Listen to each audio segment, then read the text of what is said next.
तुमच्याकडे पण असं होते का हो, की पाहुणे येतात घरी, नातेवाईक येतात किंवा अजून जे लोक असतात त्यांचं नाव घेऊ शकत नाही, ते घरी येतात पण येतात, अरे एसटीत थांबली नाही, एसटीतून काही दिसलंच नाही, रिक्षातून काही दिसलंच नाही, दुकानच बंद होती, म्हणजे खायला आणायचं हो, त्यांना काही दिसतच नाही दिसताना.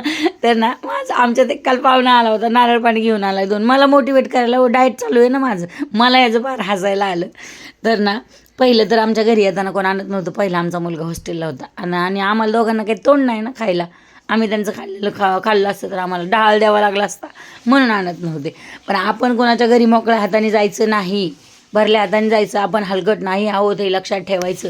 पालक, कोथिंबीर, गाजर आणि बीट यामध्ये आज मिसळलेलं आहे, चाट मसाला, थोडंसं मीठ घातलं आणि ह्याचा ज्यूस बनवला आणि त्याच्यात लिंबू पिळून मी पिलेला आहे. हा तुम्ही तासाभरात पिऊ शकता, थोड्या वेळाने, पण तासाभराच्या आत संपवावा, मी तरी संपवते. माझा असे विचार आहेत बघा, की आपल्यासोबत सगळे चांगले दिसले पाहिजे, भाऊजाई, आई, बहीण सगळ्या छान दिसल्या पाहिजेत, आपणच नटावं, आपणच छान दिसावं आणि आपणच जागामागान मला बघा असं माझे असले घाणेरडे विचार नाही आहेत. प्रत्येक गोष्टीत मी काळजी घेते, तुझ्याकडे गळ्यातला आहे का गं, तुझ्याकडे कानातला आहे का गं, तू काय घालणार आहे, काय घालून येणार आहेस, असे मी सगळ्या विचारपूस करते आणि ऑलमोस्ट सगळ्यांना करते. आता ही समोरून त्यांच्याकडून माझ्याबद्दल कधी होत नाही, त्यांच्या मनातले विचार त्यांच्यापाशी असू द्या, पण चांगले आहेत सगळे, पण मी तर शेवटपर्यंत विसरणार नाही.